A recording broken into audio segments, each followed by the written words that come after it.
One night on my own, I got on my knees in my living room, no one else around, and I cried out to God. I said, God, I've always believed in you. I don't think we evolved. There's something here. I know there's something that can change me. I said, God, please, if you've heard me, if you've seen me, come into my life and change me. 2 days later, I took my young boy to school. He was about 5 or 6, put him in his class, came out of school, and this Christian woman, she stopped me, never met before. She started to tell me about Jesus Christ and how he died for me. She began to witness to me. I wasn't interested. I told her she could just sling her hook. I didn't want to know about religion. She said, no, this is not religion. Jesus can change your life. She said, I wanted to tell you something 2 weeks ago, but she said, I know I've got to tell you today. And she said these words to me. She said, God has seen you crying out to me. And it blew me away. We stood there for 2 whole hours. She began to tell me about Jesus, how he died on the cross, how he was God's sacrifice for our sins. And you know, it began to make sense. She said he can help me, he can set me free from addictions, from hurts, rejections. 3 months later, I was in a pub, drinking Stella, smoking Dover. And I remember it was a Thursday night. She said that this is another church. I went to a little church, didn't really understand what I was doing. I got saved, and I'm telling you, I'm here to glorify Jesus, because Jesus Christ listened to me. I tried everything, but nothing changed me, because I needed changing from the inside. And Jesus Christ changed me from the inside. He set me free from a dysfunctional family life, a background. He put my marriage back together. My marriage was destroyed because of me, because of sin, because of my upbringing. But Jesus Christ put my life back together. I'm telling you, he gave me my right mind. He set me free from the church. Praise God. He set me free from drug addiction. And he made me understand what love was really all about. He changed my whole life. He put me back together again, and 20 years on, I've been married now for 33 years. I have 3 grown-up sons. They're all saved. 2 of my sons are in the ministry. They're out preaching the gospel. Praise God.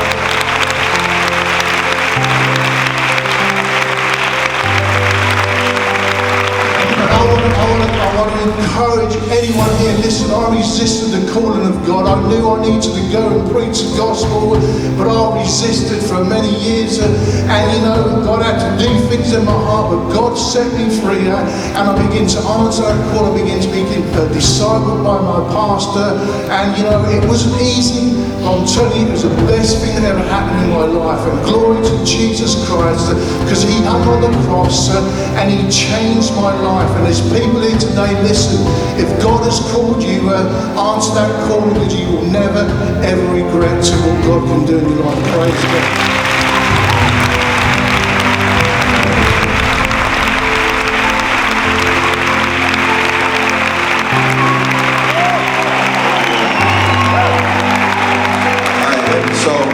My name is Boso, and I grew up in southeast London, in a very rough area around Waltham Road, hanging around in gangs, Peckham. And from the age of 14, I was heavily involved in hanging around with gangs. And one of the reasons for that was my father left home at a young age, and so because of that, I kind of wanted to learn how to be a man. And I learned how to be a man from the local drug dealers, the local gangsters in my area. So from the age of 14, I was heavily addicted to cannabis. At the age of 15, me and my friend went to go and fight another gang, and we pulled out knives. And as we pulled out knives to go and fight another gang, we realized that we had taken knives to a gunfight. And at the age of 15, I watched one of my friends being shot and lost his life. At the age of 16, I was involved in a gang fight, and I was stabbed 3 times in my arm and once in my back. And so because of, from the age of 14, 15, 16, I was just filled with a lot of anger, a lot of hate. I didn't like to talk to people, and because of that, I just got more and more involved in gangs. From the age of 16 to 19, I started to sell crack cocaine and heroin. I was a crack cocaine dealer. I used to travel around all all over the country to different places, going to sell drugs. I remember one day I was in Southend and I was in a heroin addict's house and I gave him some heroin. And as I gave him the heroin, he took it in front of me and his eyes rolled back and he began to fall on the floor and he was foaming out of his mouth. And I remember at the age of 18 looking at this man and thinking, is this what my life has become? And then at the age of 19, I carried on selling drugs, carried on selling crack cocaine and heroin. And I remember there was one day I got arrested by the police. And from the age of 19, I'd been arrested many times, but this time I got arrested because I was selling some heroin and crack. And instead of selling it to a crack addict, I ended up selling it to an undercover police officer. And the police officers, they took me into the prison cell, and as they put me in the cell, they searched my pockets and they found a few £1,000s worth of crack, a few £1,000s worth of heroin, and they looked at me and they said, you are going to jail for a very long time. And I remember at that moment feeling so broken and feeling so angry at life. And I looked up in the ceiling in the prison and it said, are you sick and tired of being sick and tired? And I said, I'm sick and tired of my life. I'm only 19, I've lost my friend, I've got people trying to kill me. And I said, I want to change, but I don't know how to change. I've always tried to change. And as I was in the prison, there was something inside of me that said, why don't you pray and pray to God? So I got on my knees and I was going to pray, but I was going to pray to Allah. And the reason I was going to pray to Allah is because my name Mo is actually Muhammad. I said, the Prophet Muhammad. So I was raised in a Muslim household. And I remember at that moment, I said, I've been praying to Allah for a long time and Allah ain't doing nothing. And so what had happened is I'd met a girl who was raised in church, and so she always used to tell me about Jesus. And so as I was in prison, I prayed, I said, Jesus, if you're real, help me get out of this police station and I'll give my life to you forever. And within minutes, the officers opened the door. They said, you're free to go on bail. And so I rang the girl who told me about Jesus. And I said, listen, we need to go to church today. She said, it's Friday. I said, I know, Muslims, we go to mosque on Friday. Let's go to church. And she said, no. You have to wait on Sunday. And I said, okay, what church are we going to go to? She said, there's a Potter's House church in Derby. I said, I can't go to that church. I know my friends. She said, well, the type of man you are, you need a Potter's House church. And so she took me to Potter's House, Nottingham. And as I was in the church, the pastor started preaching. And he said, whether you're a drug addict, Jesus can save you. Whether you sold drugs, Jesus can save you. And I looked at her and I said, you told him I was coming, didn't you? And then I gave my life to Jesus that day, 2007. And from that day, my life has never been the same again. And that girl that told me about Jesus, I married her. We've been married now for 10 years. And that's our family. In 2015, I got launched out to become a pastor, and just to go into Hull and to see what God's been doing in Hull, it's just been an incredible opportunity. This is like one of our baptisms when we had many people baptized, and even recently I was invited to go to the Prime Minister's Downing Street, go to the Prime Minister's house and speak and talk. And the reason why I want to show you these things is because you've heard my life of where I was. Without Jesus, I would never have experienced any of this. Right now, I'd be dead or in jail. I've got many friends that are dead and in jail. But I came into a church that sent a message that a common man like me can achieve something. And I want to say that to every single person in here. I don't know what your life is, what your situation is, but one thing I've learned through Jesus, one thing I've learned in the Potter's House, is that it doesn't matter who you are, what you've been through, the common man, the common woman can achieve something great for Jesus. And I'm so thankful for God for saving me.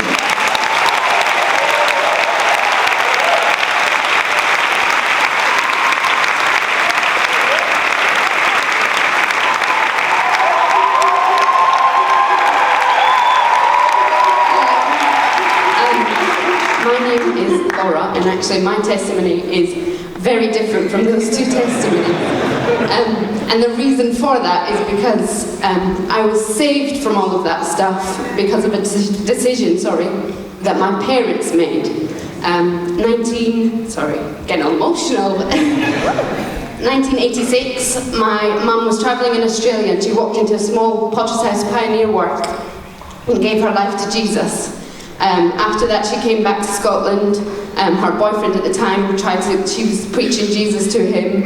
He was like, no, we don't want Jesus, come back to Aberdeen. She'd moved to Edinburgh, which was the local Potter's House, the closest Potter's House to where she was from.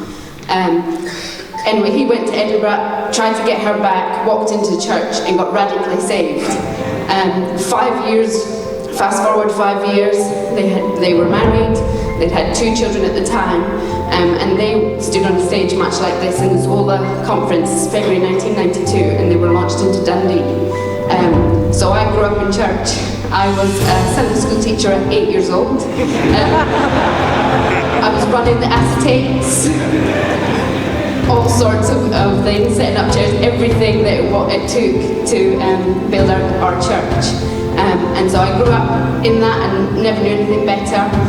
But one thing I can honestly say was Jesus was made very real to me at a young age. I remember 5 years old praying at the altar and really feeling, oh gosh, I'm a sinner, I need Jesus to save me. And I really remember feeling that, and throughout my whole life, Jesus has always made himself very real to me, and because of that I knew that actually I didn't want anything else. I didn't want the world, I didn't want that. I wanted to be here. And so that's how I patterned my life. I was in church. Church was where I was going to be. I was going to be that Christian girl in school. Anyway, so obviously, at 14 years old actually, we came down to Waltham still for a redirection. And that was a fantastic opportunity for my family. Completely different, massive culture shock. We were the second white family in Waltham still. And the church really embraced us. And we just went and got involved in ministry, got involved in church. My parents always encouraged us to get involved, to the point where I'm like, Mum, I need to study for my GCSEs. No, go to fellowship. Be involved, get involved with the people, be involved in church. And so that was my life. Obviously then, I was in conferences. I was doing ministry in conferences, but I was seeing every Thursday, every Friday night, people going up on that stage. And every single conference, on Friday night, I'd be in tears. I'd go, God, I want to be there, because I just felt like what was in me, that joy, what Jesus had done for my life, I needed to share it with people. And so, anyway, I lived my life. Most people in Potter's House get married very young. That didn't happen for me, and there was friends that were getting married around me. And I just remember being so frustrated, like, God, I've got so much to give. Why not me? And I know there's a lot of people out there that deal with that, but people would always say to me, don't worry, it'll happen really quick when it happens for you. And I'd be like, yeah, whatever. And last year, April, I got married.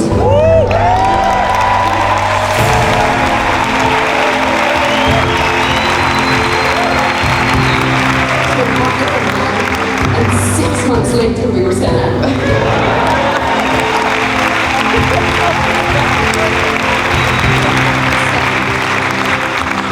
Sorry, I'm so emotional. It's just very, very deep for me. But I guess this is just a kind of call out to people that are in my position, because there are church kids in here. We're in a generation now where actually it's the next generation now that are coming up. We're the ones getting married and getting sent out. Don't lose hope. First of all, Jesus has got a plan for your life as long as you just stick around, because he'll do absolute wonderful things with you.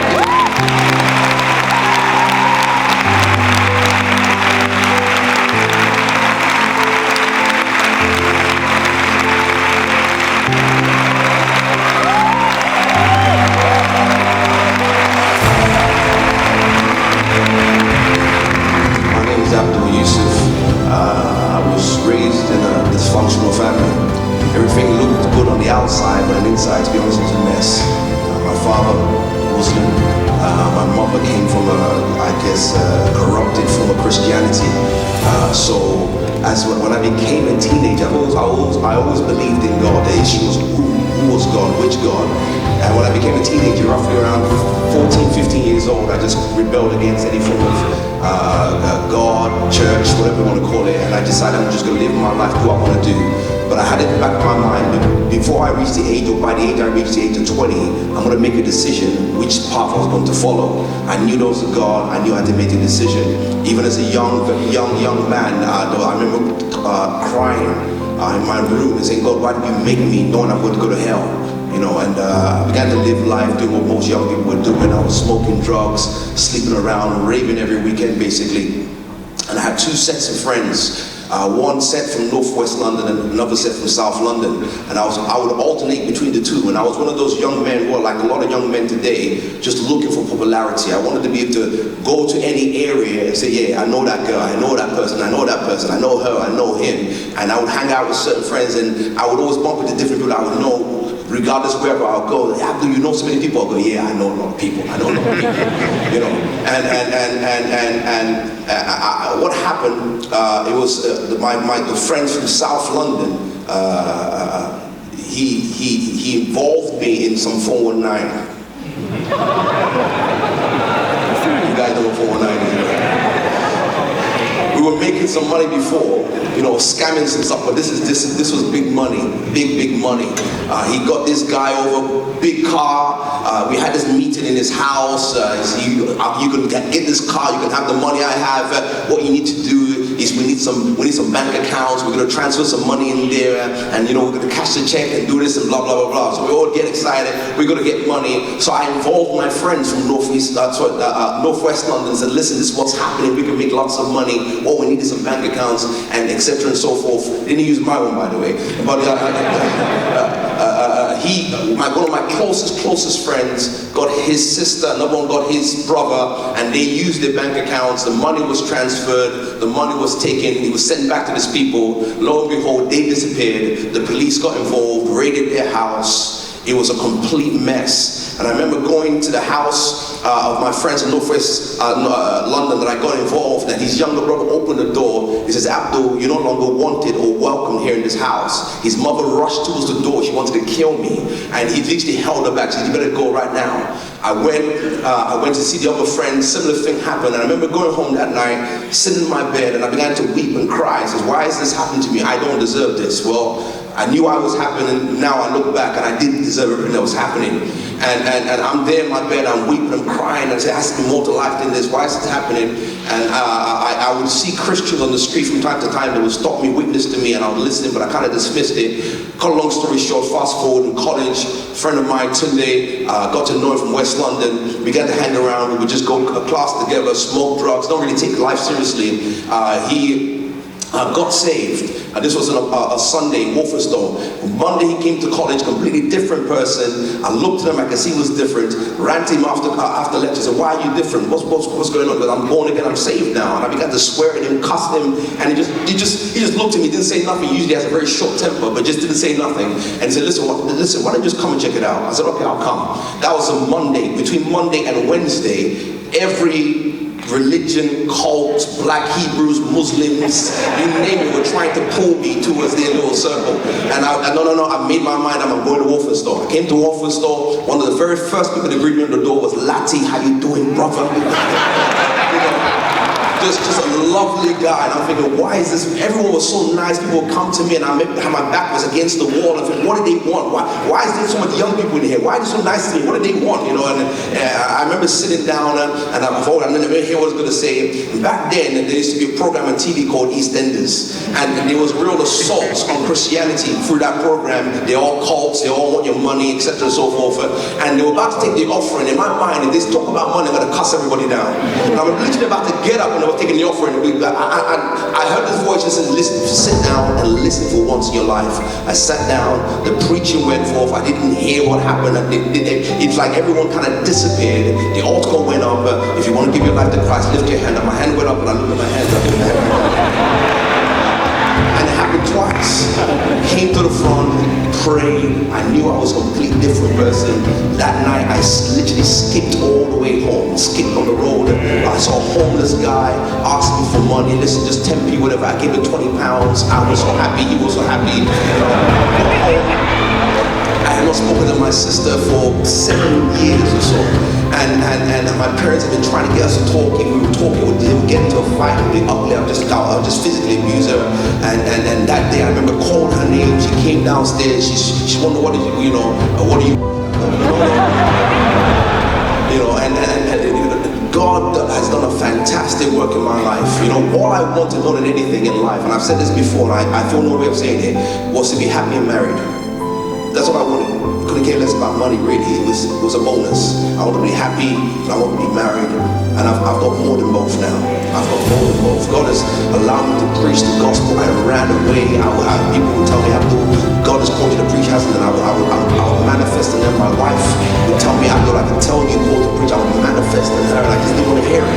Just leave me alone. I'll do praise and worship. God, I'll do this, but I'm not going to preach. I refuse to preach.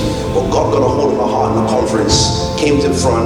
I believe it was brother Pastor Yomi that came to the front with me. He saw me weeping, crying, and encouraged me. Whatever God has told you to do. I want to encourage you right now. If God has called you to preach the gospel, it'll be the best decision you'll ever make in your life. You'll never be the same again, and you'll be such a blessing to many people's lives. God bless you today.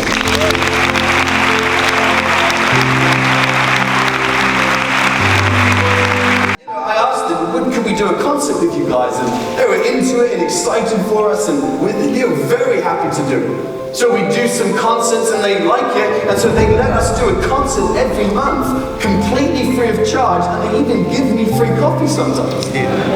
I'm living the life now.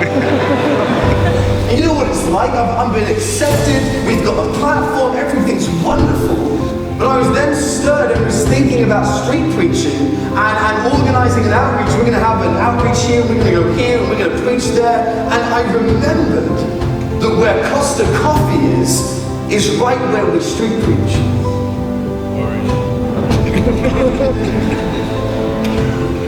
The coffee shop dilemma.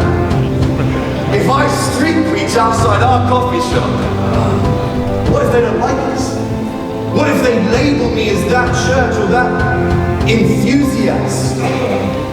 Dare I step out? And thankfully God convicted me within a few seconds and we preached the gospel. Hallelujah. And they didn't mind. Amen.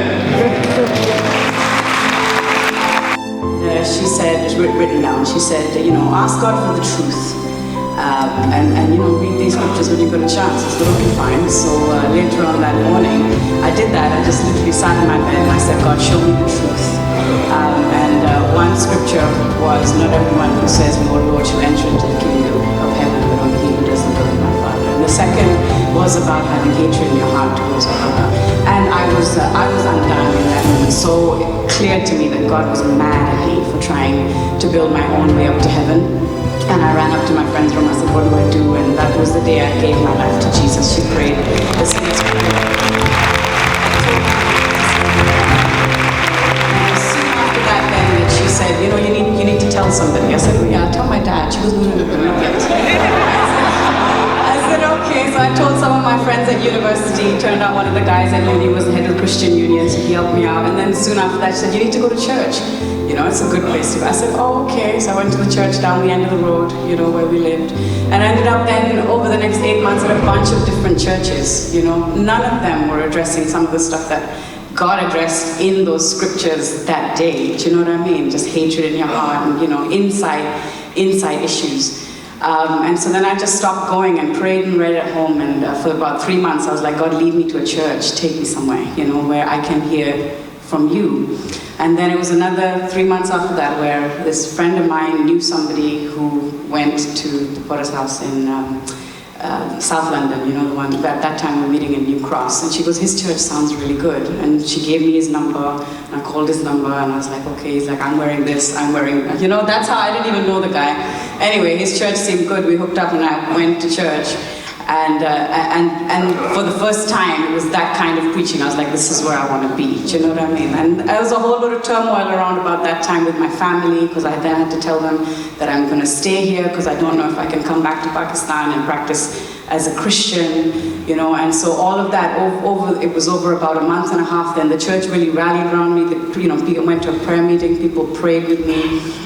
And helped me to make the decision to then stay here. I had to call my dad in Pakistan, my mom. It was a proper Bollywood show, the way it all went down with all the melodrama and all of that. My dad thankfully managed to come out, a couple of weeks later. I got to meet everybody in church and all of that. And so it was a very tough time, but at the same time, I wouldn't have made a different decision, And now looking back, no matter how difficult it had been with my family, it took 8 years for my mom to speak to me, and then that was because my elder sister had breast cancer. That's what actually brought her to then speak. Whereas my dad tried to maintain the relationship, because to him, he says, "You're still my daughter and I still love you." And I thank God for that. Being able to have a relationship with Jesus Christ, you know, a personal relationship, nothing can top that. You know, since then I went out, my husband, Ben Baden, I got married. We've got 2 wonderful children. We managed to go out to Deptford. We pioneered there for 5 years. We came back for a change of direction, you know, and we sought God for about 3 years, and now he's out evangelizing from the South London congregation. I'm just grateful to God that I can know him. You know, and there's so many people out there, my family included, they think they know God, but they don't. And they spend all this time praying and, you know, and doing all their rituals. They don't know him. It's a privilege, it's God's grace, and thank God that we can continue to pray and reach out, you know, to those who don't know him.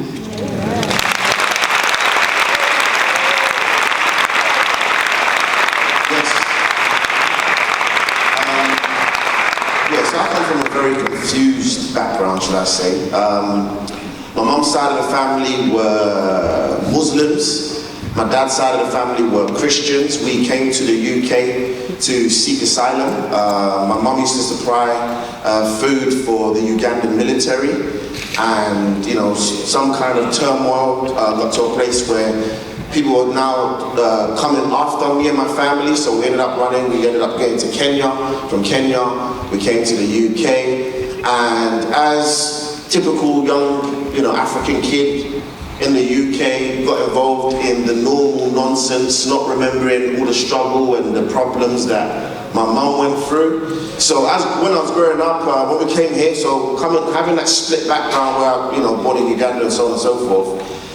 Being in the UK, my mum said we had to convert to Catholicism because you have to get into a good school, right?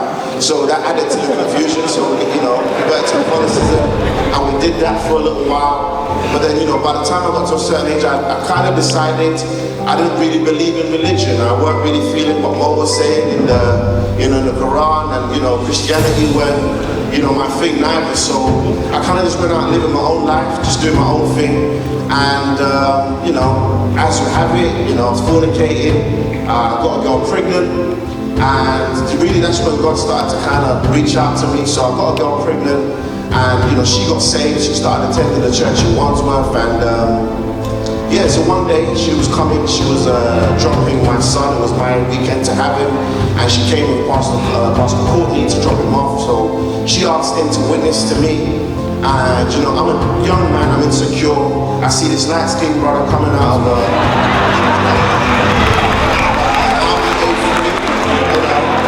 and you know, he's got my son in one hand and he's coming over. And I see her, you know, in the car in anticipation, you know, looking like, you know, so my insecurity kicks in. I'm like, what is he doing? And she's setting me up, right? You know, this is my mum's house. Don't be bringing no brother to my mum's house, right? And you know, he comes out, he's trying to speak and share the gospel with me. And I'll be honest, I was not interested. All I was thinking in my mind is, I'm taking my son upstairs. I'm gonna eat with my mum. I'm gonna come downstairs. I'm gonna deal with this guy. So you know, I go upstairs. I drop my son off. And we lived in the estate at the time there. So I called my friends and said, listen, this girl's trying to set me up. So you know, they came round. By the time we all came downstairs, you know, Pastor Courtney had already left. But you know, we put the word out, right? As you do. Right, so I said, can you find out who this light-skinned brother is that's hanging around with the mother of my child, right? So, you know, someone, you know, people, you know, Junction and Tooting, and they're looking, and they found Pastor Courtney with, you know, the mother of my child. They were handing out leaflets. So one of my friends got the details and told me they're handing out leaflets to this day rave, right? So, I'm excited about this, right? Because now I know where to find him, and this time I'm gonna go there under my own, do you know what I'm saying? So I went down with a few of my friends to go down there, and lo and behold, it was a service, it was a church service. So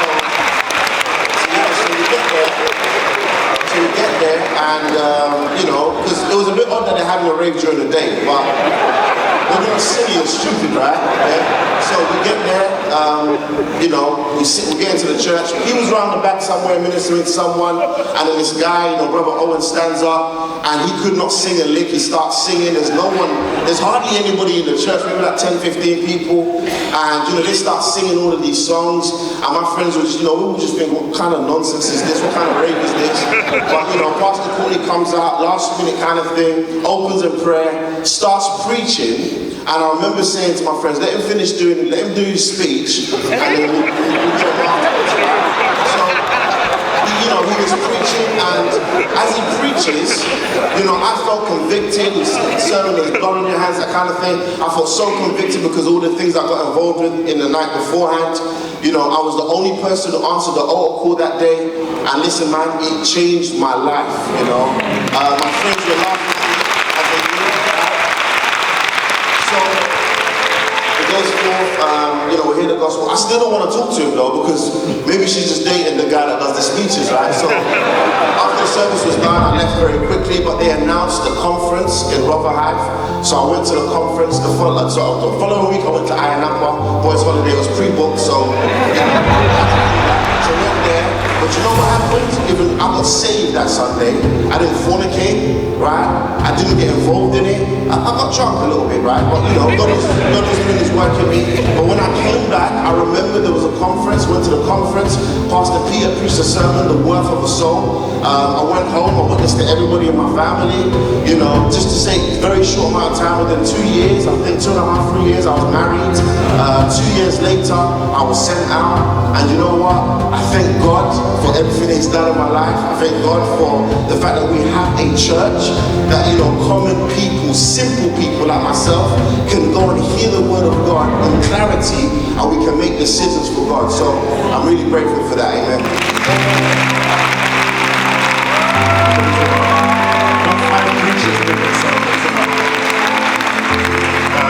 I got saved in 2001. Before that, I grew up in South London.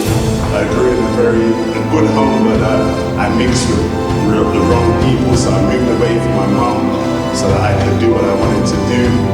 And just a couple of real defining moments. I remember moving to Peckham and getting involved in selling drugs. I began to sell heroin and making lots of money, also influencing lots of other young men to begin to sell heroin. And I remember there was one time I sold some to a young man, and meeting him and his friend, sold it to him, and then about 45 minutes later I got a phone call saying that this young man who had taken his drugs had overdosed and had died in McDonald's. And I remember that, you know, just turning off my phone and thinking about my life and thinking, what's going on in my life? Nevertheless, got over that stage and still continued to chase after money.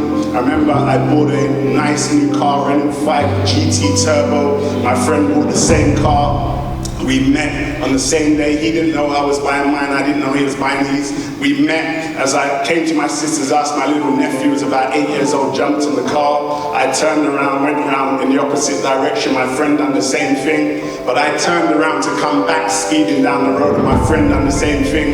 And as I came around the corner, we smashed our cars into each other, and we just bought them on the same day. And my nephew, who was like 8, was sitting in the front seat. And when I turned around to come back round, he clipped his seatbelt in.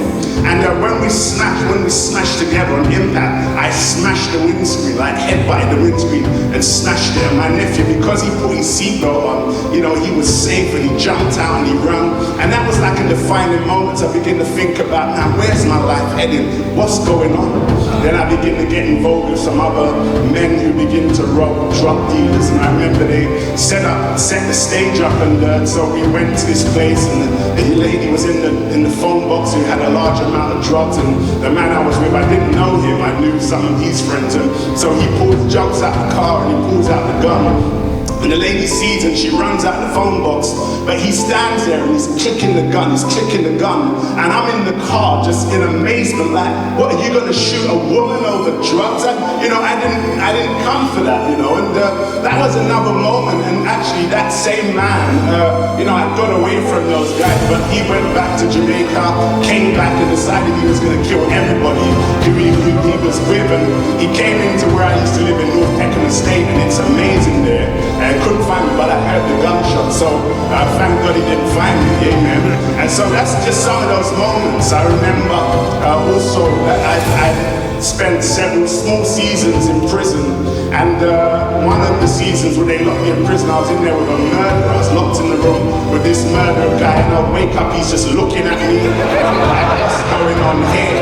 And every time I was in prison, I didn't know anything about Jesus, but I knew that there was some kind of God, and I would be sitting on my bunk with my hands like that praying. I remember the first prison I was in, there was a backslider, he was laughing at me. He was a light-skinned Rasta with green eyes, he slept with his eyes open, and he would laugh at me saying, why are you doing that? That's not how you pray. And then the murderer, when I was locked up with him, I asked him, can I borrow your Bible several times, and finally he said to me, you know what, keep the Bible. He says, you're going to need it more than me. This is the Bible right here. He says, you're going to need it more than me. Fast tracking. I ended up, in that moment I was praying and trying to find out the way to, how to get saved, how to serve God, but still doing crime. And I got arrested. I was looking at doing a good amount of time. And in that moment when I made that decision, there was an outreach that happened in Brixton. And one of my friends who got saved handed a flyer to my cousin who doesn't know God, doesn't care, took this flyer and brought it to my sister and said, give this to Colin. That day I took that flyer. In the morning, I came to her house, she gave me the flyer. I took the flyer and I went to church, and Pastor Carnegie was preaching on miracles, and God really touched me that day, and from that day I never stopped serving God. And what happened is when I got saved now, I began to pray and say, Lord, what do you want me to do? I had gone through lots of crime and made lots of money, but I decided I wanted to make money the right way. And so Pastor Brown came for a service in this time when I was preaching, praying, saying, Lord, what do you want me to do? And so I was praying before service, and I could hear the Lord speak to me in a still small voice, say, I want you to be a preacher. I got up and I said, I ain't doing that. Preachers are broke. I'll never be a preacher. Pastor Brown stands up and he preached a sermon called A Voiceless Religion. He says, you can't pray to God and not listen back to what he's saying to you. And right there at the altars, I repented and I positioned my life and say, Lord, you know what? Use me however you want. And it was 6 years after that time as I submitted my life to discipleship, and I got sent out 6 years after that. And today I'm still in the ministry, married, 4 children, and God, Jesus has really saved me and touched me. And now my family members are beginning to get saved now, and it's just a wonderful thing. So thank you very much. God bless you.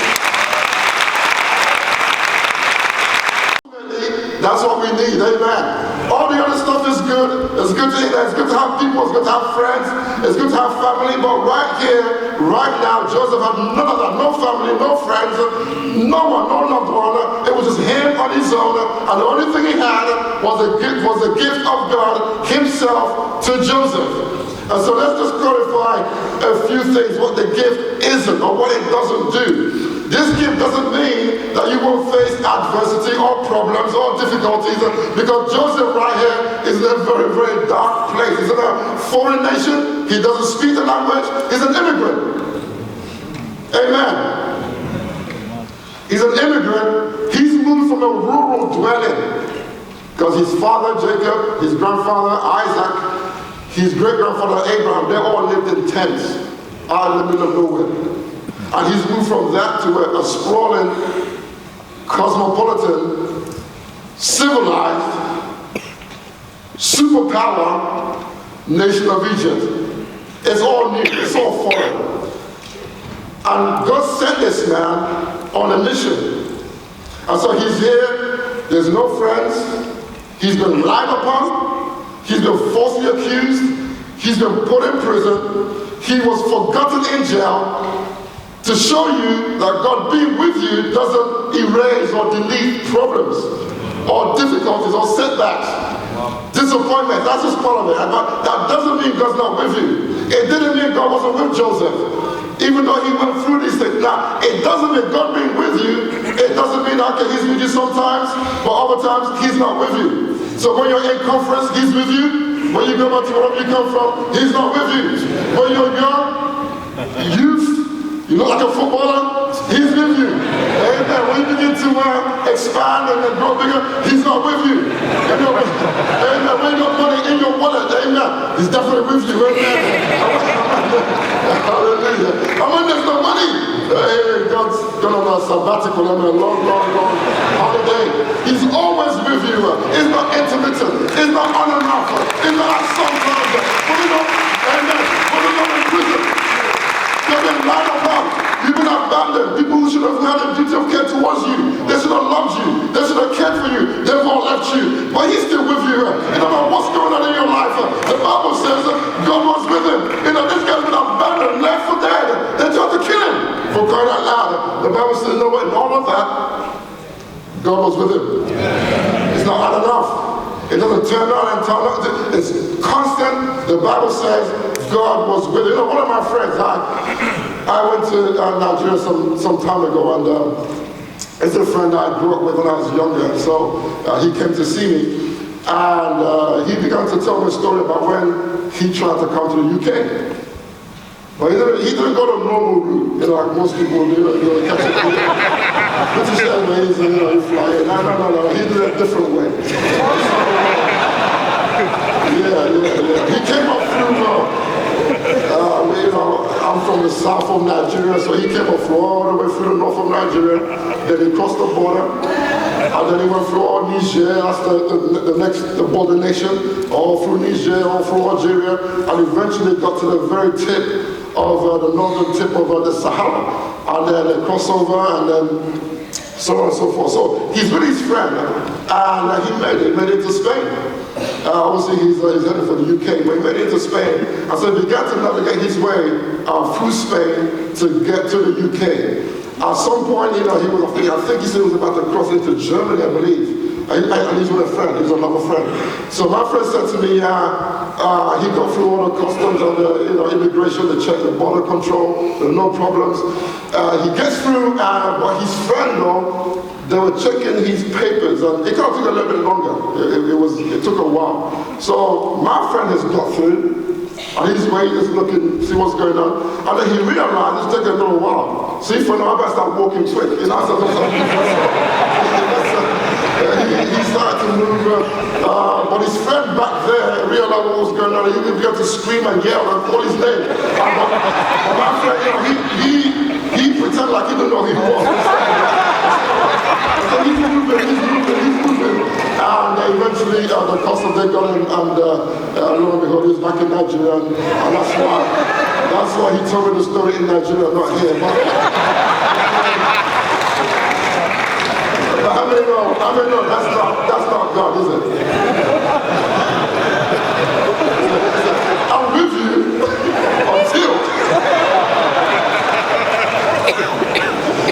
until border control. The truth is, this is a constant with you. Consistent. You can bank on this. You can build your life on this. You can build your marriage on this. You can build your home, your family, your investments on this. He's with you. Listen, don't watch what's going on around you. And don't look at who promised you an impact team but they never turned up. Don't worry about that. It's not nice. It's not nice. But listen, don't. Okay, you know what? I'm done. I'm not passing over but they never turned up. Please, God's with you. My boss hasn't called me for 2 weeks. So he's with you. Don't look around. The people will desert you. I said people will desert you. That's part of life. But you gotta learn that all I need, if I can have the greatest gift to a man, I'm okay. I can have revival. And so the gift isn't the absence of adversity or problems or difficulty. What the gift is God's helping hand. Yes, hallelujah. God's there with you. It's Him helping you. You know, God made a covenant with Abraham. God promised Abraham, Genesis 17, verses number 7. God promised Abraham fruit, he'll be fruitful, offspring, fill the earth. He'll be a blessing, he'll be a gift to the nations of the world. God promised him land, real estate. By the way, that's money, that's wealth. God promised him that too. But not the greatest promise God gave him. Genesis chapter 17, verse number 7. I will establish my covenant between me and thee, and thy seed after thee, in their generations for an everlasting covenant. But here's a promise, to be a God unto you, unto your seed after you. God commits himself to Abraham. Yes, hallelujah. He said, Abraham, you can have me. You can have me as your God. I'll be with you. That far exceeds the land, the real estate, even the fruit. The fact that I'll be a God to you is the most incredible. Think about it. We're human beings. We are flesh and blood. We're dust. Listen, we're nothing but for the breath of God in us. Hallelujah. And God said, I'll be your companion. I'll be with you. Well, you know, this is a powerful gift. Let's recap. This man, now, we don't know. Commentators believe he was about 17. He was a teenager. He's going to go to the greatest nation on earth at the time, sent by God to save the whole nation. Now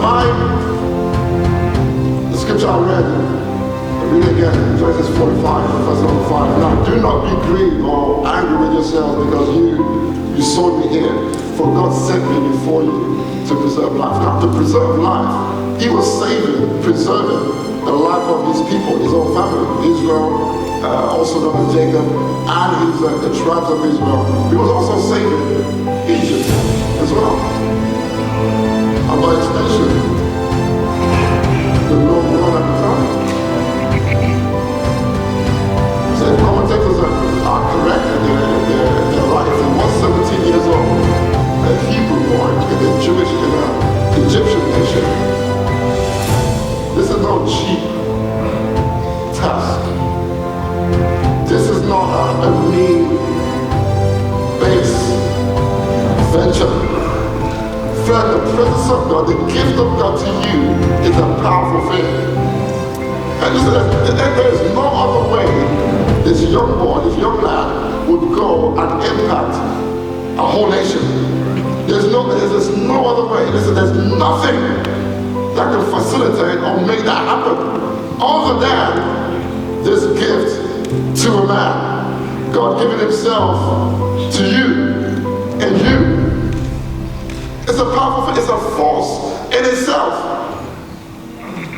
In fact, my text in the easy to read version, Genesis 39, verse number 2, easy to read. It says, but the Lord, well, yeah, it's easy, amen. When you read this one, you won't fall asleep when you read this version. So, you open your King James and you start reading it. He's still waking up with this one. So, verse number 2, Genesis 39. The Bible says, King Joseph, the Lord was with him. The Bible says, the Lord helped Joseph. It's a supernatural help.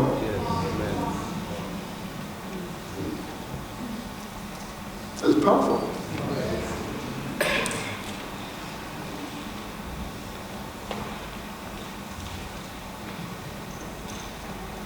Jesus put it differently. Jesus said to his disciples, go into all the world, make disciples of all nations, baptize them in the name of the Father, and the Son, and the Holy Ghost, and teach them to observe all things I've commanded you. And then he adds, because there's no way you can do this other than the fact that I'm with you on and off. When you're young, when you're a new convert, I'm with you, but when you get older, no, I'm with you to the end of time, the end of the age. And so the only way we can go into all the world, I mean, again, this is now, he was speaking to fishermen, ordinary men. Let me translate that to today's age. It would be like Jesus going to a building site, like a building site. And these guys are just working, and the shirts are off, and you can see the crack, you're like, anyway. Yes. And he said, you, follow me. And then they follow him. And then after 3.5 years, these guys have never left Palestine. Never. They were prejudiced. I mean, as in racist. They wouldn't mix with Gentiles. How could they go to all of the world and mix? They wouldn't even mix with Gentiles. They were backward in their thinking. And the only thing that would make it feasible, probable, possible is I am with you to the end of the age. And every man in here, whether you're a preacher, you're an evangelist, you're a husband, you're a single mother, you're a youth, I don't care what you are. You got to tap into this. You have to embrace this. Otherwise, life becomes unbearable. You go to something, oh well. Oh, please, Jesus. 3 years ago, I was digging up the dirt. I'm with you.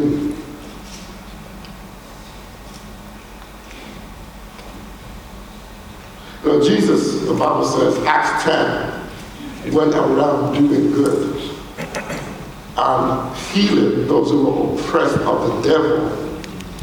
For God was with him. It makes all the difference, my friend. The Bible says Joseph prospered, he was successful. That's what it means. Why? Because God was with him. In other words, success, prosperity, advancement, excelling, moving on, moving up requires God's presence. It is what it is. It's not because Joseph was smart. Joseph prospered because he was smart. Joseph prospered because he was good looking, even though he was. Joseph prospered because it was nothing else. Because he came from this side of town, or he had went to the University of Athens or Cambridge or whatever. Simply because God was with him. And those men, Jesus told, you're going to go, disciple the whole world. Those men had not much education. Nothing wrong with education, but they didn't have much. And it just happened that they didn't have much. It wasn't by design. I'm not going to go to school, but no. It wasn't by design. It just happened. They didn't have much education, but the Bible says, Jesus told them, you're going to go and you're going to turn the world upside down. So, God being with you has a force of itself. Yes, amen. It will propel you beyond a rocket engine or a jet engine. It will propel you to realms you would never have gone to. It will take you to levels you would have never reached. It will take you into realms you would have never tasted. You will do, as an ordinary person, you will do extraordinary things. As a natural man, you will do supernatural things. Because why? Because he's with you. He's with you. And you too, in your seat, you. But me in my seat, yes, you sat in your seat. To help you, but also to guide you. Do you know it was God? It was God that guided. And okay, so I mean, you guys are Macedonia, so that's a crucial issue. I want to talk about that. So it was God that guided him to Potiphar's house. That was God. Think about this. God took him to the slave market, probably in chains. That was God. It was God who guided him to that home. It was God who brought him into contact with that woman, because all of these contacts were necessary for his destiny. It was God that guided him to that very prison hole, cell. It was God that guided him to the butler and the baker. That was God's leading. It was all God. And when he stood before Pharaoh, that was God too. Every step of the way, God guided him. God helped him. God guided him. And God was with him to comfort him. Now, I have no idea what the jails in Egypt are like. And whatever you do for them, you excel. You do to the best of your ability. So God's with you. God bless you.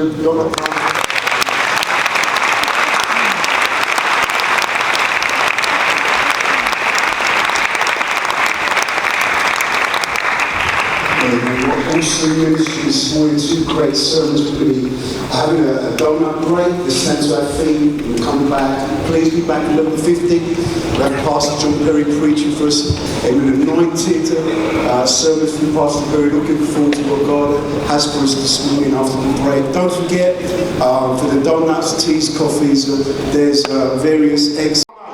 Well, you know, this is a powerful gift. Let's recap. This man, now, we don't know. Commentators believe he was about 17. He was a teenager. He's going to go to the greatest nation on earth at the time, sent by God to save the whole nation. Now, the scripture I read it again, Genesis 45, verse number 5. Now, do not be grieved or angry with yourselves because you sold me here, for God sent me before you to preserve life. Now, to preserve life, he was preserving the life of his people, his own family, Israel, also known as Jacob, and the tribes of Israel. He was also saving Egypt as well. And by extension, the known world at the time. So if commentators are correct, if they're right, if he was 17 years old, a Hebrew boy in an Egyptian nation, this is no cheap task. This is not a mean, base venture. Friend, the presence of God, the gift of God to you is a powerful thing. And listen, there is no other way this young boy, this young lad would go and impact a whole nation.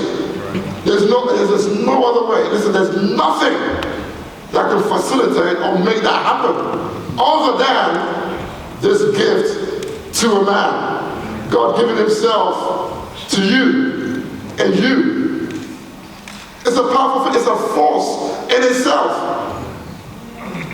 In fact, my text in the easy to read version, Genesis 39, verse number 2, easy to read. It says, "But the Lord," well, yeah, it's easy, amen. When you read this one, you won't fall asleep when you read this version. So, you open your King James and you start reading it. He's still waking up with this one. So, verse number 2, Genesis 39.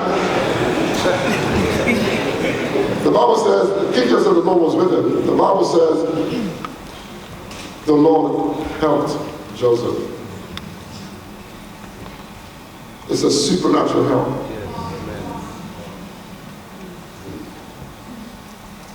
It's powerful.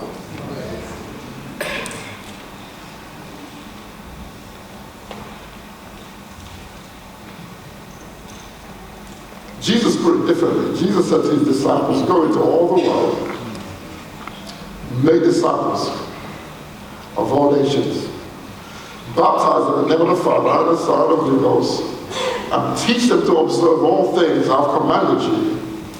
And then he adds, because there's no way you can do this, all than the fact that I'm with you on and off. When you're young, when you're a new convert, I'm with you, but when you get older, no, I'm with you to the end of time, the end of the age. And so the only way we can go into all the world, I mean, again, this is now, he was speaking to fishermen, ordinary men. Let me translate that to today's age. It would be like Jesus going to a building site, like a building site. And these guys are just working, and the shirts are off. And you can see the crack, you know, anyway. And he said, you know, you, follow me. And then they follow him. And then after 3.5 years, these guys have never left Palestine. Never. They were prejudiced. I mean, I was a racist. They wouldn't mix with Gentiles. How could they go to war for one of these? They wouldn't even mix with Gentiles. They were backward in their thinking. And the only thing that would make it feasible, probable, possible is I am with you to the end of the age. And every man in here, whether you're a preacher, you're an evangelist, you're a husband, you're a single mother, you're a youth, I don't care what you are. You got to tap into this. You have to embrace this. Otherwise, life becomes unbearable. You'll go to suffer overwhelmed. Jesus. 3 years ago, thinking about the girl. I'm with you.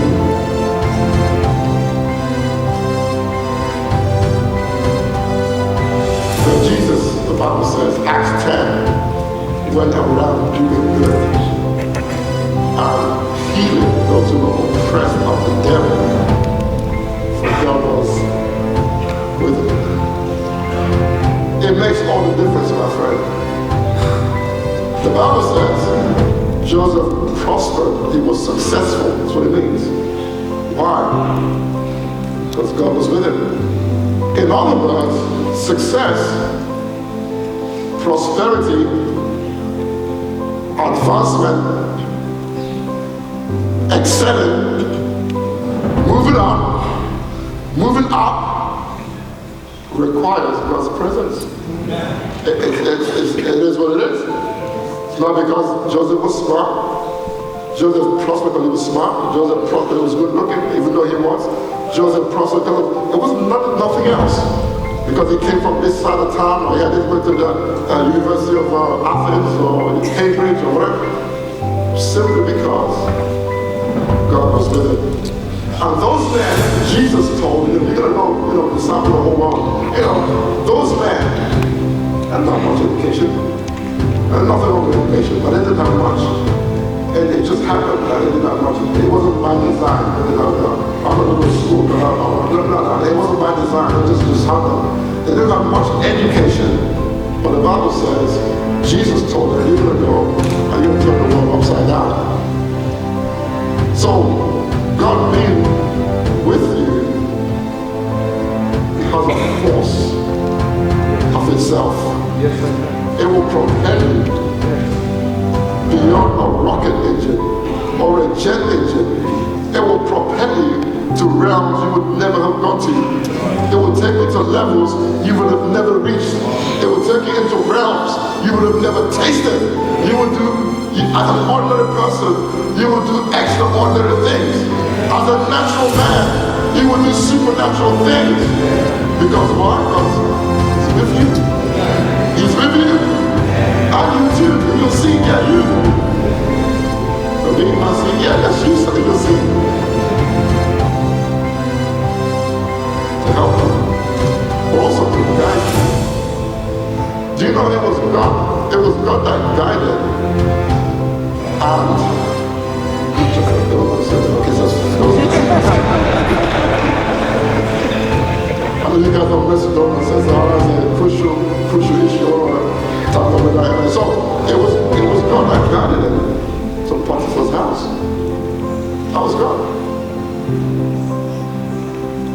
God is, God took him to the slave market, probably in chains. That was God. It was God who guided him to that home. It was God who brought him into contact with that woman, because all of these contacts were necessary for his destiny. It was God that guided him to that very prison hole, cell. It was God that guided him to the butler and the baker. That was God's leading. It was all God. And when he stood before Pharaoh, that was God too. Every step of the way, God guided him. God helped him. God guided him. And God was with him to comfort him. Now, I have no idea what the jails in Egypt are like. I gave my testimony that I wasn't raised in a Christian home. I had a difficult upbringing. My dad was an alcoholic, and from a young age I was very rejected. I felt very insecure and lonely a lot of the time. Myself and my brother grew up in this environment. Some of you may know him as well. He was psychotic, crazy, mentally unstable, and God has completely done a miraculous work in both of our lives. When I was younger, I thought that the world was going to fulfill me, that my worth came from the things that the world offers. And Jesus has shown me that my worth is only in him, my value is only in God. And his love is pure, I'm completely forgiven, set free from my past. You know, I did a lot of things that I was ashamed of, and God has really helped me to love myself again, to put my past behind me. And that's what this song is about. It's called Lord Hold Me, and it's asking God to help me to forget those things, to focus on what he has for my life. Genesis chapter 39. I'm going to read just two verses. Verse 1 and verse 2. Genesis 39. It's the first book. The first one. All right. Then Joseph was brought down to Egypt, and Potiphar, an officer of Pharaoh, captain of the guard, an Egyptian, bought him of the hand of the Ishmaelites, which had brought him down there. Verse number 2, and the Lord was with Joseph, and he was prosperous, or he was a prosperous man, and was in the house of his master, the Egyptian. You know, I was catching the train from Houston, heading back from London to Derby, and a couple of things happened that were interesting. The first one was, as I was getting on the train, I realized Fulham Football Club were playing Derby that evening, that day, and so they were catching the same train as me. So I was a bit shocking, you know, Fulham, I thought they had money, and so maybe it's budget cuts or whatever, but they were on the same train, well, all going to Derby. Now, the other thing that happened that surprised me as well was one of the train staff, for the people that work in the station, thought I was a Fulham player. So he said to me, are you one of the players? I said, you know.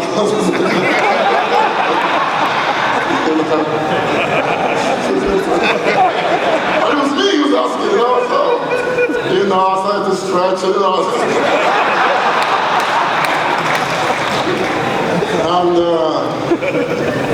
And so it made me realize, you know, there's things I have I didn't even know I had, you know.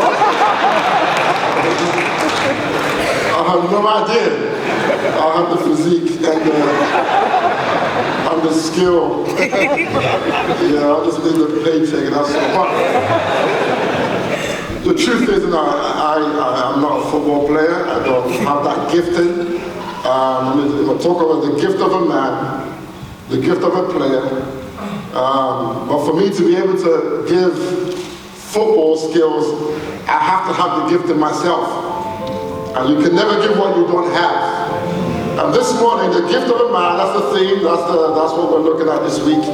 is a wonderful thing, but it's something that must precede or come before the gift of the man, and that's the gift to a man, the gift from God to a man. That a man can take and then be a gift to a community, a city, a nation, an area, a region. You see, you can't give what you don't have. If I don't have £5, you can try and format me, maneuver me, manipulate me, defraud me. If I don't have it, I don't have it. You can give me a good beating. All you're going to get is exercise, but you won't get a £5 bill from it because I don't have it. You may shed some pounds, but you won't get £5. Because you can only give what you have. And so, as we look at this text, the Bible says that this man Joseph went out and God was with him. And so the gift to a man, that's my title this morning, the gift to a man is the greatest gift that God can give anyone. And that's the gift of himself. And so this man went out, and the Bible says God gave him a gift. And that was God himself. And this is a wonderful gift. And so the build-up to this, just to recap, so we're on the same page. Joseph, as you know, was one of 12 sons. Each part cost about £500. So I think the first part is fine, passed. Second part, I passed. The third part is more of a practical exam. It's if I will speak, there's no writing, it's all just practical. See, patient, present problems, you present the diagnosis, you present the management plan and so on. And that was very practical. And I did it first time I failed. The second time I failed. There's fees coming about £500-600, and you have to go on a course as well. So the whole thing probably costs about £1,000. So the third time I failed, I'm going to do this one more time. I'm going to do this again. So, but I remember someone said to me, he said an older colleague at work, he said, you know what you should do, Chisholm? Why not? What you should do is look in the mirror. At home, just look in the mirror, and do your revision, whatever, and then present to yourself in the mirror. Talk to yourself in the mirror. You know, I was actually stupid enough to do that. I did it. And guess what? I passed. Now, the reason I'm saying that is, now we don't encourage speaking to yourself at all times. Because your wife might get it wrong, you know what I'm saying? When I did it, my wife didn't even know I was doing that, because I have to go hide away so you can still get it. It's a mirror.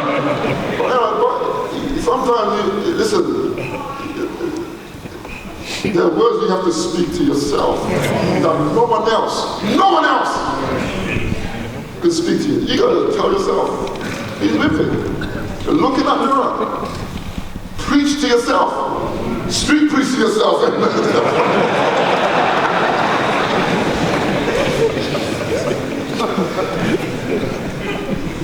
She's not going to tell you.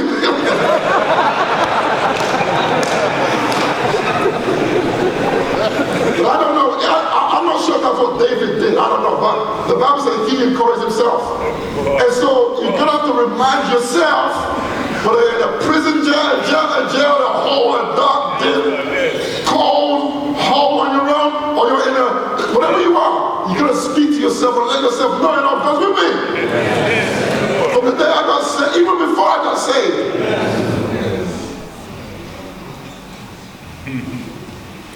Because if you don't, I said if you don't, there's no success. There's no success. I mean, you be here all the time, but for you, there's no success. You ought to be successful. There's not success. But the Bible says God was with him, and that's why. Pastor Success said to me before I came up, I look up to him, and his life has inspired me. And he said to me, she said, when you go up there, tear it up. So I let him grab my sermon. I was scared.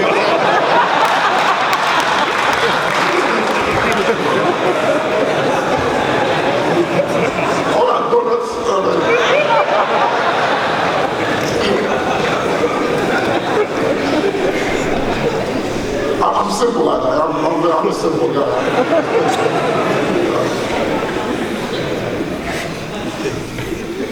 But you see, if we don't encourage ourselves, what happens is we lose it. I'm not saying lose ministry. Ministry is the least of all. We say we lose it. We lose it. People lose their minds. There's revival, as I speak, there's revival in the UK in the mental health facilities. The mental health is people losing it. They don't know God's with them. People are cracking under the pressure. Financial, family, kids going crazy. People lose it. This is real stuff. And you need to know God's with you. You just speak to yourself. Go buy a nice big mirror.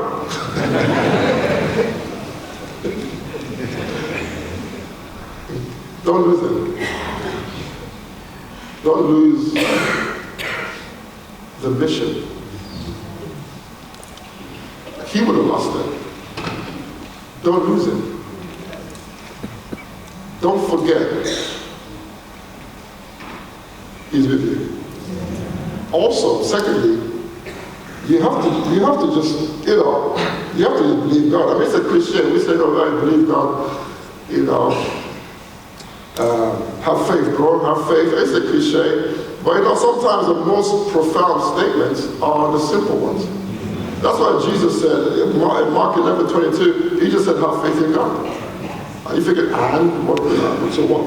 what's the second point? No, have faith in God. But more the heavy stuff now. No, have faith in God. What about the heavy review? No, have faith. You just have to believe God. That if I do what he asked me to do, he will do what he promised and he said he's going to do.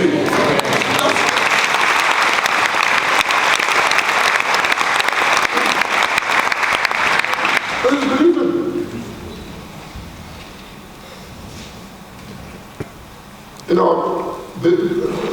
Some time about in the past, I used to do, I used to be scared of public speaking, and I'm not a stage person. I don't rap, I don't sing. Well, I had to sing, but I'm not, those of you that remember me when I came into Waltham store in the early 90s, my palms were always sweaty, and that's me. I'm not a public speaker. At school, if you tried to, if there was a drama or anything like that, I would run. You couldn't pay me to be on stage to do anything. You couldn't pay me. You can pay me now, but then you couldn't.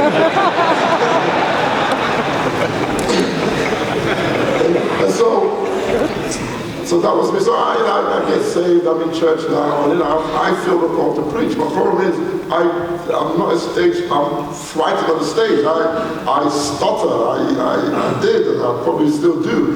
And so I'm not the most fluent, eloquent speaker. I can do book work, academic stuff, but to speak, that's probably why I failed that exam twice, remember the exam, but it was speaking.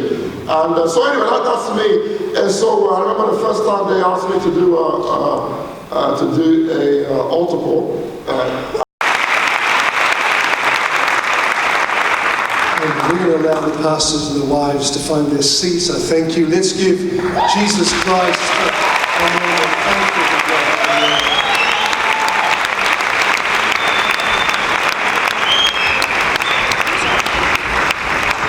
While they're making their way, we're very thankful to God. We're going to have Penny and Ashita come and sing for us, and then we'll have a few more testimonies after that. But let's give Penny a hand as she comes to us.